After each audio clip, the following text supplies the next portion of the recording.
Health monitoring command सीखेंगे। जैसे कि आपके सर्वर का मेमोरी यूटिलाइजेशन अगर चेक करना है आपको, तो आप कौन सी कमांड यूज़ करोगे, राइट।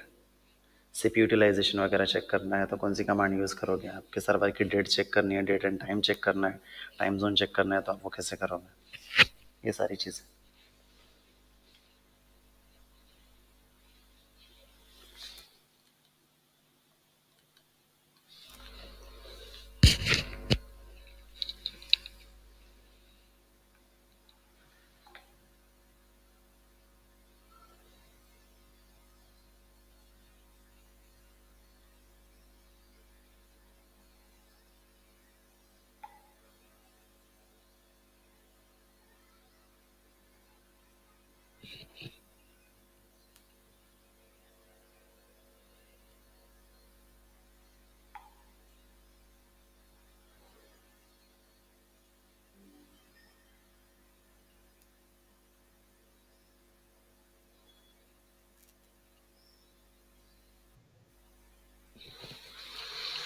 तो मैं रूट यूज़र से लॉगिन कर लूँगा। रूट मेरा यूज़र नेम है, पासवर्ड है RADHAT रेड हैट।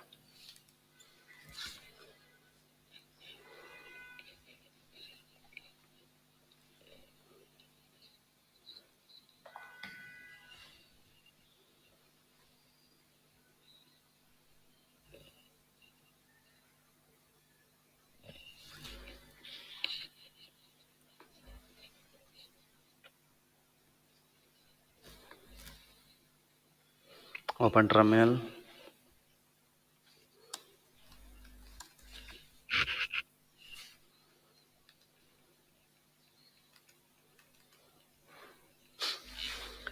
अब देखो, अगर मुझे मेरे लिनक्स के सर्वर का मेमोरी यूटिलाइजेशन चेक करना है कि कितना यूज़ हुआ है, टोटल कितना है और अवेलेबल कितना है, ठीक है। तो उसके लिए यूज़ की जाएगी फ्री कमांड, फ्री -m। अगर आपको MB में चेक करना है तो -m लिखो, अगर आपको GB में चेक करना है तो -g लिखो, और आपको ह्यूमन रीडेबल मोड में चेक करना है तो -h लिखो, ठीक है।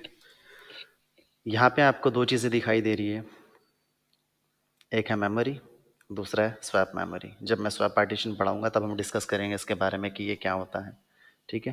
पहले देखिए, यहाँ पे टोटल साइज यूज्ड की ये फील्ड है, ये टोटल की फील्ड है, और ये फ्री की फील्ड है, ठीक है। देन कैशे, अवेलेबल, शेयर्ड, इसमें से 972 टोटल साइज है आपकी रैम का। तो 972 MB दिखाई दे रहा है आपको, मतलब 1 GB रैम है इस सर्वर पे, ठीक है। उसमें से यूटिलाइज इतनी होगी 679 MB यूटिलाइज होगी कैशे, और ये मिला करके टोटल 212, और अवेलेबल दिखा रहा है आपको 130, ठीक है। तो इतना फ्री स्पेस अवेलेबल है आपके पास में मेमोरी का, जो कि आप यूटिलाइज कर सकते हो। देन सेम चीज़ हमने चेक किया GB के अंदर में, तो यहाँ पे 0 लिख करके आ रहा है, क्योंकि आप लोगों ने देखा है कि जब भी आप लिनक्स वगैरह इंस्टॉल करते हो तो कुछ MB रिजर्व करके रखता है वो, ठीक है। इसलिए कम्प्लीटली 1024 MB जिसका 1 GB होता है उतना नहीं दिखाएगा, इस वजह से यहाँ पे 0 दिखाई दे रहा है आपको, ठीक है। 0 है मतलब 1 GB रैम है अवेलेबल।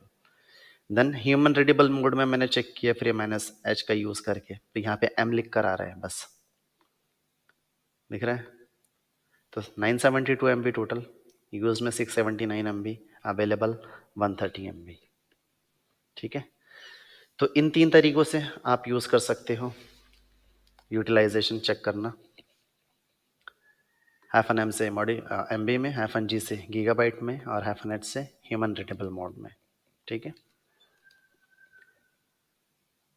अब मुझे चेक करना है कि कितने वर्चुअल CPU है मेरे सर्वर के अंदर में, तो मैं कैसे करूँगा। अब एक कमांड है कैट, ये यूज़ की जाएगी फाइल के कंटेंट को रीड करने के लिए, ठीक है। अब मुझे कौन सी फाइल का कंटेंट रीड करना है, CPU इन्फो, जिसके अंदर में प्रोसेसर की CPU की इंफॉर्मेशन है कि कितने CPU, कितने वर्चुअल CPU आपके लिनक्स सर्वर में है अभी जिस पे आप काम कर रहे हो।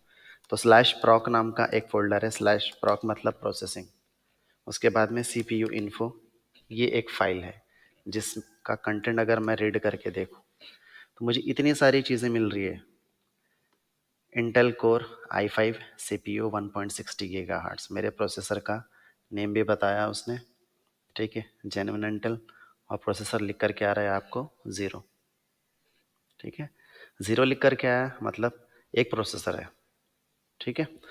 अब अगर आपको इतने पूरे आउटपुट्स में से सिर्फ ये प्रोसेसर फिल्टर करके देखना है, ये जो इतना सारा आउटपुट है आपका, तो आप पाइप ग्रेप हैफन आई प्रोसेसर लिख दो,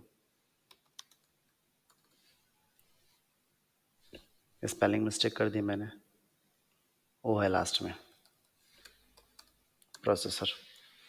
तो प्रोसेसर वाली ये जो फील्ड है ना, ये ग्रेप करके बता देगा फर्स्ट लाइन इस फाइल की, और बाकी की रेस्ट ऑफ द थिंग्स ये छोड़ देगा, क्योंकि आपने फिल्टर में क्या डाला था, सिर्फ प्रोसेसर स्ट्रिंग, प्रोसेसर वर्ड डाला था, तो प्रोसेसर से स्टार्ट होने वाले जितने भी रहेंगे वो सारे बता देगा।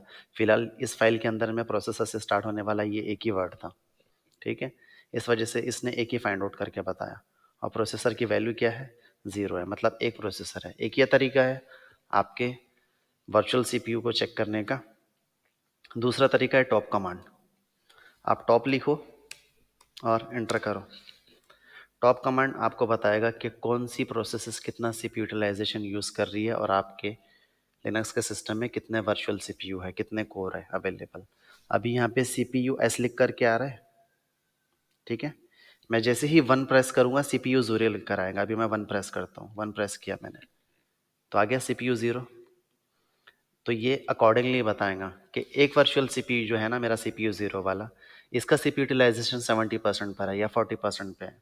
सीपीयू 1 जो मेरा दूसरा वर्चुअल सीपीयू रहेगा, वो कितना यूटिलाइज कर रहा है उसका अलग बताएगा, और यहाँ पे अलग अलग प्रोसेसेस के अकॉर्डिंगली बताएगा कि कौन सा प्रोसेस कितना सीपीयू यूटिलाइज कर रही है। जैसे देखो 6.0% ये यूटिलाइज कर रहा है, मेमोरी यूटिलाइज कर रहा है 15.9%, ठीक है। तो इस तरीके से आप चेक कर सकते हो कि प्रोसेसर कितने हैं और पर्टिकुलर प्रोसेस कितना सीपीयू और मेमोरी यूटिलाइज कर रही है, राइट। अभी मैं कंट्रोल सी करूँगा बाहर आने के लिए, तो मैं बाहर आ गया।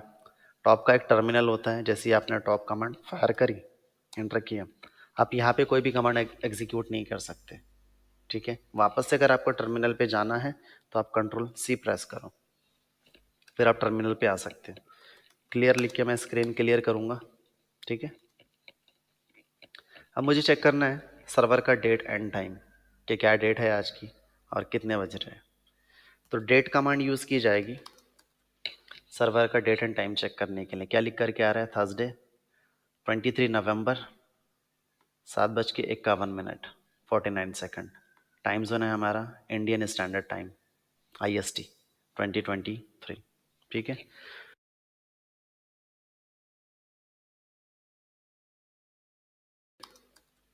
सर्वर का डेट एंड टाइम चेक करने के लिए क्या लिख करके आ रहा है, थर्सडे 23 नवंबर 7:51 49 टाइम जोन है हमारा इंडियन स्टैंडर्ड टाइम IST 2023, ठीक है। तो इस कमांड से आप टाइम, डेट, टाइम जोन ये सारी चीज़ें चेक कर सकते हो। अब दूसरी कमांड है टाइम डेट। टाइम जोन आपको दिखा रहा है एशिया कोलकाता, राइट। कितने बज रहे हैं अभी, 7:52 16, ठीक है। ये थोड़ा सा डिटेल में बताएगा टाइम जोन के साथ में भी, और आपका एनटीपी इनेबल है या नहीं है। तो ये एनटीपी इनेबल जो आपको दिखा रहा है ना, ये ऑटोमेटिकली आपके एनटीपी सर्वर से टाइम सिंक करके रखता है। मतलब मान लीजिए कि इस सर्वर का टाइम अगर इनकरेक्ट सेट हो गया हो, अभी बज रहे हैं 7:52, 8:30 अगर हो गया हो, ठीक है, तो ऑटोमेटिकली टाइम करेक्ट कौन करेगा, मैं तो मैनुअली चेक करते नहीं बैठा रहूँगा कि टाइम इसका चेंज हो रहा है नहीं हो रहा है। तो ये जो एनटीपी सर्वर होता है ना, यहाँ से टाइम सिंक में रहता है, ये इंटरनेट पे अवेलेबल होते हैं। तो हमारा सर्वर क्या करता है, इन सर्वर्स को कनेक्ट करता है, क्योंकि हमारा सर्वर भी पब्लिकली एक्सेसिबल है इस वजह से, ठीक है। और जैसे ही इस सर्वर को कनेक्ट करेगा तो इस सर्वर का जो टाइमिंग रहेगा वो टाइमिंग से हमारा टाइमिंग मैच कर लेगा, ठीक है। तो टाइमिंग हमारा कभी भी मतलब ऊपर नीचे नहीं होगा, हमेशा करेक्ट वे में ही रहेगा। तो ये दूसरी कमांड थी जिसका यूज़ करके आप चेक कर सकते हो date and time plus time zone as well. अब अगर आप लोगों को डेट और टाइम सेट करना है, ठीक है। तो वो आप सेट कैसे करोगे? मान लो गलती से किसी ने छेड़छाड़ कर दी, इनकरेक्ट कर दिया, और एनटीपी सर्वर से आप कनेक्ट नहीं कर पा रहे क्योंकि पब्लिकली एक्सेसिबल नहीं है आपका सर्वर, तो आपको मैनुअली सेट करना पड़ेगा। तो आप कैसे करोगे? अब मैं इनकरेक्ट टाइम सेट करता हूँ। अभी कितने बज रहे हैं? 7:52 हो रहे हैं, 7:53 हो रहे हैं। IST टाइम जोन 23 नवंबर 2023, राइट। मैं गलत टाइम और डेट सेट कर देता हूँ। 6 बजेंगे, 2006 में कुछ साल पीछे चले जाएंगे, 2 अक्टूबर को एंटर करूँ। अब यहाँ पे मैंने लिखा डेट, डेट कमांड से टाइम और डेट शो होती थी। -s या फिर -सेट, या तो -सेट यूज़ कर लो या -s यूज़ कर लो, -s यूज़ कर लो। -s जो है वो शॉर्ट फॉर्म है, -सेट जो है वो लॉन्ग फॉर्म है, ठीक है। तो ये डेट और टाइम को सेट भी करेगा, प्लस आपको आउटपुट में भी बताएगा कि सेट हो गया। मंडे 2 अक्टूबर 6 बज रहे हैं, IST टाइम जोन 2006। वापस से डेट कमांड एग्जीक्यूट करूँ तो देखो टाइम स्टार्ट भी हो गया, 6:30 हो भी गए, ठीक है। 2 अक्टूबर मंडे 2006। अभी इनकरेक्ट टाइम है, मुझे वापस से सही टाइम सेट करना है। तो कितने बज रहे हैं अभी? 7:55 हो रहे हैं, ठीक है। अब 7:55 हो रहे हैं, तो मैं यहाँ पे लिखूंगा 07, देन 55 2023। अब ये महीना अक्टूबर को तो नहीं है, नवंबर का है, तो NOV नवंबर। आज की डेट कितनी है? 23, राइट। एंटर करूँ तो थर्सडे 23 नवंबर 7:55 IST टाइम जोन 2023। ये सेट हो गया। वापस से अगर डेट कमांड एग्जीक्यूट करूँगा तो देखो 7:55 9 हो गए। अभी टाइम आपका यहाँ से स्टार्ट हो गया। तो -s कमांड डेट के साथ में जब आप ऑप्शन यूज़ करोगे, -सेट या फिर -s, ये यूज़ किया जाएगा डेट और टाइम सेट करने के लिए सर्वर का।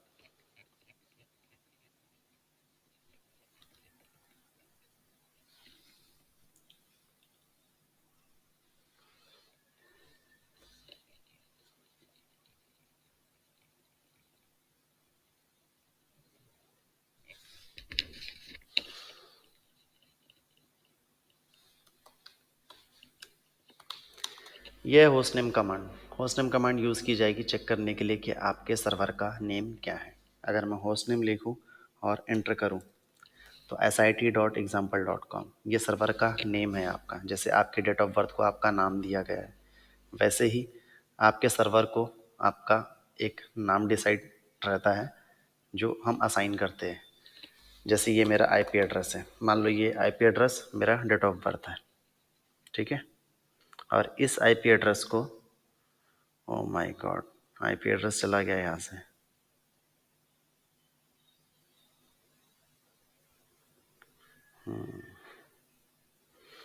उसको रीस्टार्ट करना पड़ेगा, तब जाके IP एड्रेस वापस से असाइन होगा। अभी IP एड्रेस चला गया, ठीक है।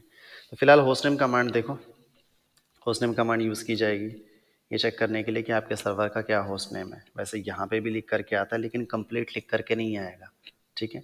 तो अगर आपको चेक करना है कि क्या होस्ट नेम है, तो आप होस्ट नेम कमांड लिख सकते हो ऐसे, प्लस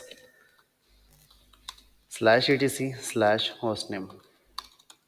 जब भी आप होस्ट नेम सेट करते हो तो इस फाइल के अंदर में एंट्री जाती है आपकी, /etc/होस्ट नेम फाइल के अंदर में ये एंट्री जाएगी, ठीक है। तो जो भी आपका होस्ट नेम रहेगा वो इस फाइल के अंदर में स्टोर हो जाएगा, राइट।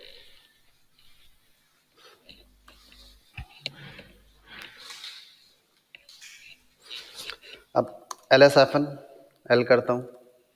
यहाँ पे आपको इतने सारे फाइल्स एंड फोल्डर्स दिखाई दे रहे हैं, ठीक है, जिस करंट वर्किंग डायरेक्टरी में आप चेक कर रहे हो। आपको कैसे पता चलेगा कि कौन सा फाइल है और कौन सा फोल्डर है? मैंने तो आपको ऑलरेडी बता के रखा हुआ था कि जो ब्लू कलर में रहेगा वो फोल्डर है और बाकी जितने कलर्स में रहेगी वो फाइल्स रहेगी, ठीक है। तो यहाँ पे देखो डी लिख करके आता है, डी फॉर डायरेक्टरी। अब यहाँ पे नहीं लिख करके आया। ये जो फील्ड है ना, इसको बोलते हैं फाइल का टाइप, ठीक है। तो कौन से टाइप की फाइल है ये फोल्डर है या फिर कोई फाइल है? अब यहाँ पे फाइल नहीं है तो यहाँ पे डैश लिख कर क्या, अब यहाँ पे फोल्डर था तो यहाँ पे लिख कर क्या रहा डी। इस वजह से क्या बता रहा है ये कि ये डायरेक्टरी है, राइट। फिर सारी इन्फॉर्मेशन आपको ऑलरेडी मिलती है कि कौन से यूज़र से ये क्रिएट हुआ है, कितने बज के कितने मिनट पे क्रिएट हुआ है, सब कुछ यहाँ पे शो हो जाएगा, ठीक है।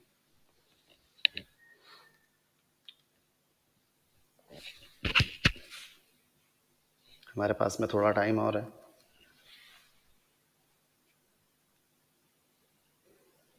तो हम कोई और टॉपिक ले लेते हैं अभी।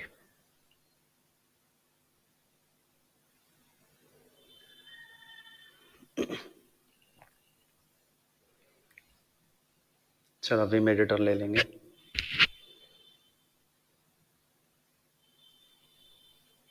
विम एडिटर बड़ा टॉपिक हो जाएगा, इसके लिए टाइम लगेगा हमको।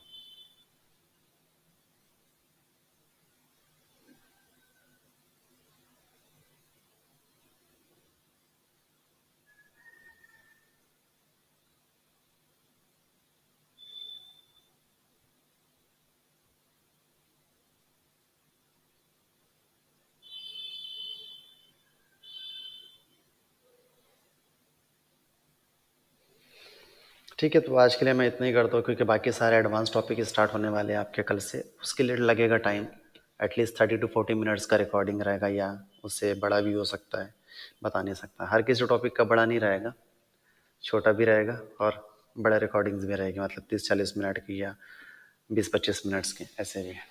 Let me stop recording.